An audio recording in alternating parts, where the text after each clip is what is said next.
decree of 2009 made PTA a legal association in Cameroon, and since then, with the revolution in 2014 by the ministerial law signed by late Bapes, PTA has become one of the most famous fundraising associations around the school community.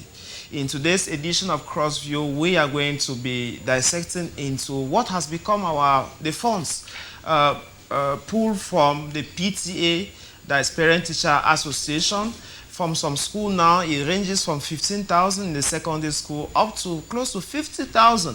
And more, we have seen parents leaving the public school to register their children in private school simply because the cost is almost the same. Away from that, this week saw the presence of the MINDEF, the Ministry of Defense. The Minister of Defense visited Southwest. His first stop was in Boya, and thereafter he went to Kumba, where he held tight security meeting, talking with government officials and the security official. He prescribed that the perpetrator of the Kumba Makaba Act that saw some 7 students perish under the weight of violence should be followed and punished. After that, he stopped in Douala, where he visited victims, soldiers that have been wounded following the ongoing crisis in the northwest and the southwest, but equally that in the far north. Away from that discussion, we have equally witnessed what we call the Ngomba House, or the secret house of the Nso community, sending warnings to their funds after his release from captive that he needs to desist from any political ambition. This note came in some minutes when he was alleged to have returned back following the upcoming regional election that is around the corridor. 2 weeks to the regional election.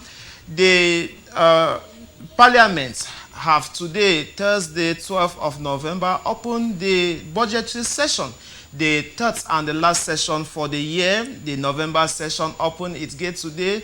The lower house started at 11 a.m. in a plenary session headed by Kavayege Jibril, and that of the upper house headed by President Nyat Defendi.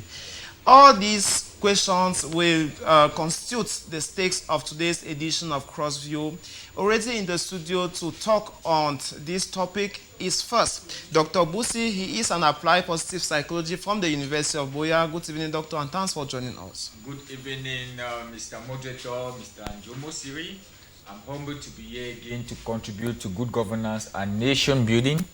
I want to use this opportunity to greet the journalist, Mr. Ate Solomon, and all the technicians behind the camera, the boss of the house. We'll continue talking issues that can shape our country, because we really need peace in our country.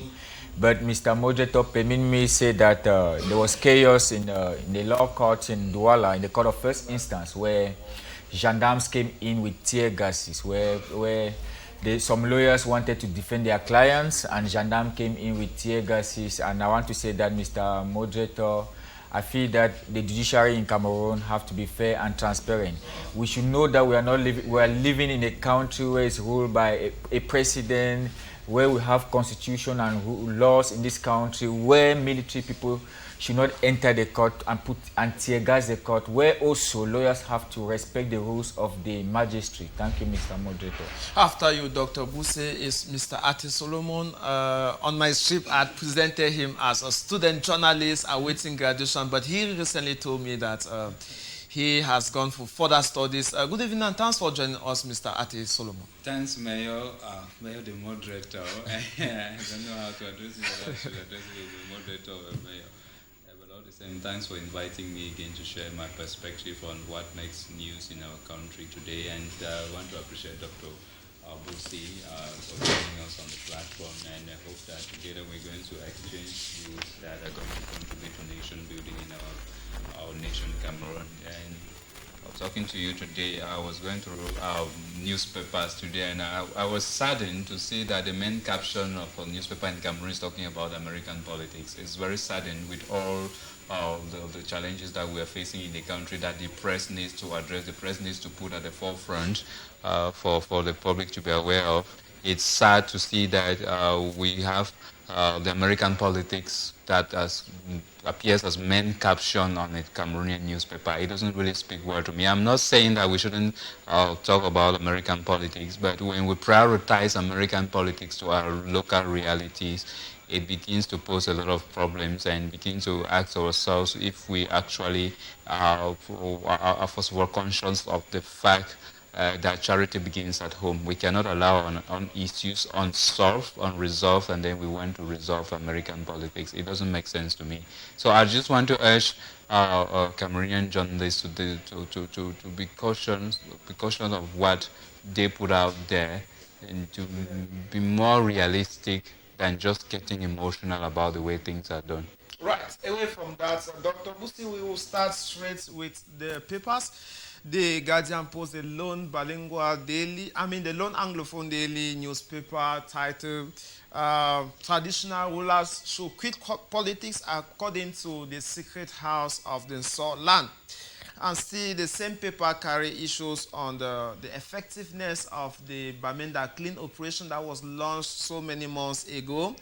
Equally talking about the illegal fuel that saw